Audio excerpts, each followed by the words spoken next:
Actually, I think Doxa came in. Do you want to review it? I've never reviewed a Doxa before. No. So yeah. What one is it? I don't know. Let's find out. What type is it? It's orange. It's quite stiff. Really?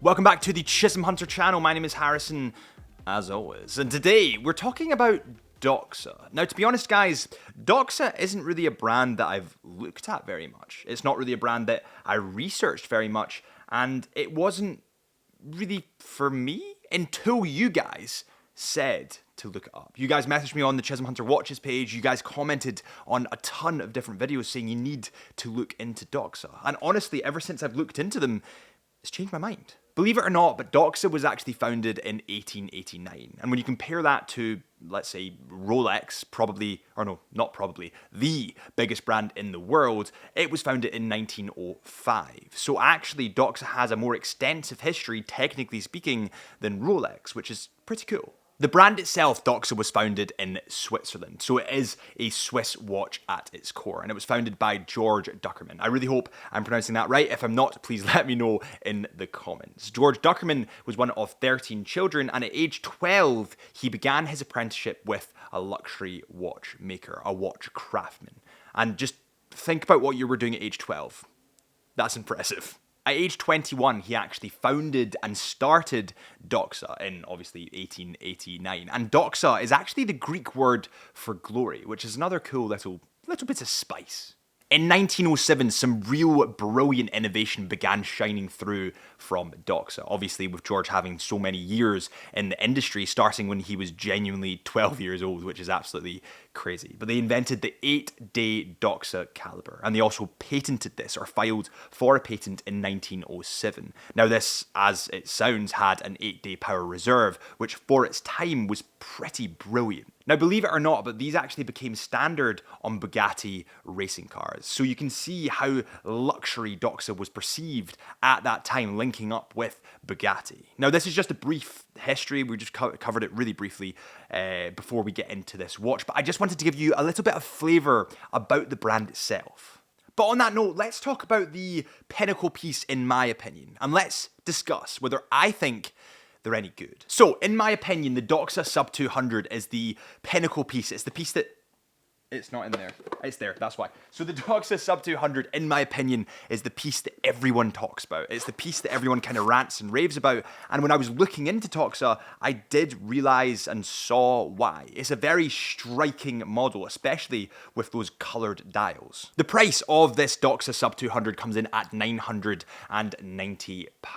But please remember that this does come in 7 different colors. The most popular that I've seen is definitely the orange, but it's maybe not the one that I would go for personally. It is quite a bold statement, and where I don't mind brands making a bold statement, it's a little bit too much to me. However, I've got an interesting point on this matter.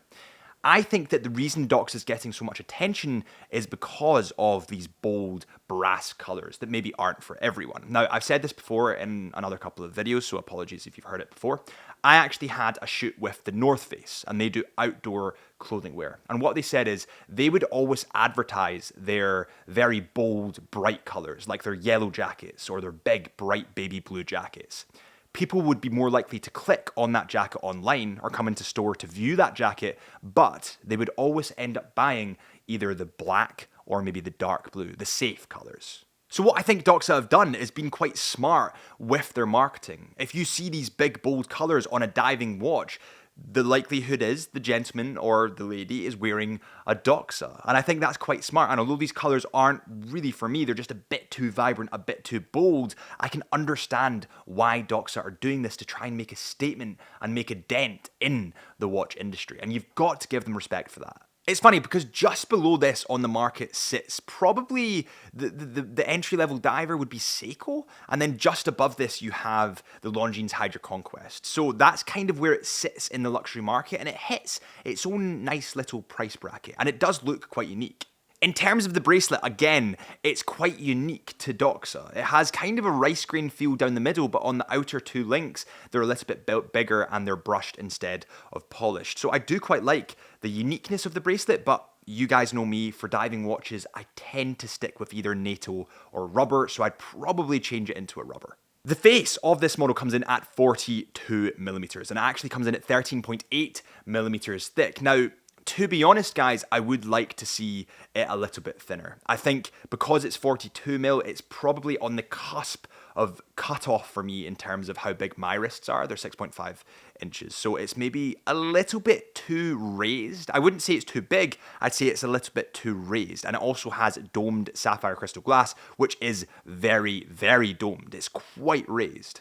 This model actually goes to 200 meters in water resistance, which is quite impressive for 900 quid. But then you have Seiko as well and Longines just above it that go to around about the same, if not 300 meters. So it does have competition. And that competition, as well as Doxa watches, can be seen on the Chisholm Hunter website, where we're actually official stockists of Doxa watches. Make sure you head to chisholmhunter.co.uk. And while you're at it, if you could subscribe to this channel, I would much appreciate it. Another feature that I really like on this model is actually on the crown, just here, you can see an orange inlay of almost like a fish. Nice little detail. Those little things are what makes luxury luxury, and I think that truly is a really nice detail for this watch that makes it quite unique and set aside from other models. The movement on this Sub 200 is actually an ETA 2824-2, and this is, of course, an automatic movement which is self-winding. It has a power reserve of 38 hours, it beats a frequency of 28,800 VPH, and has 26 joules. Now, although this is an ETA movement, it is decorated by Doxa. Now, I have said in a ton of other videos, just because a brand uses an ETA movement does not mean it's a bad brand. I would much rather brands use a reliable ETA movement that's been tried and tested than tries to create their own movement which isn't as good. So I'm not going to say anything about it. Listen, I've not spent enough time with this watch yet to get a full opinion of the details, to get a full picture of what it really is like on the wrist. I literally just got it when Drew gave me it there. But what I can say,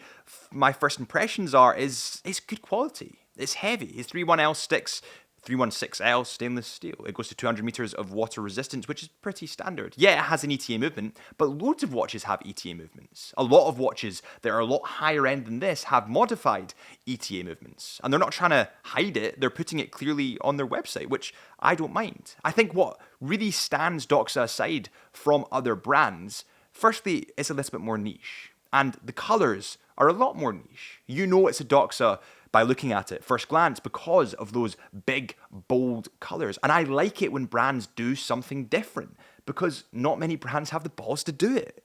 So are Doxa watches any good? Well, I suppose it's kind of a difficult question to answer, but one thing I do need to say about Doxa watches is because they're trying to make their mark on the industry, because they're trying to grow faster, they're being bigger, they're being bolder, and they're being more outlandish, they're being more brutish, they're making things that not many other brands would make, things that are quite unique.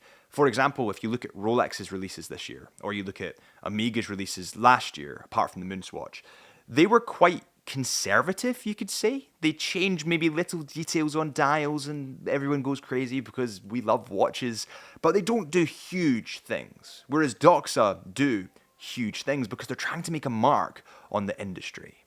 And I can respect that.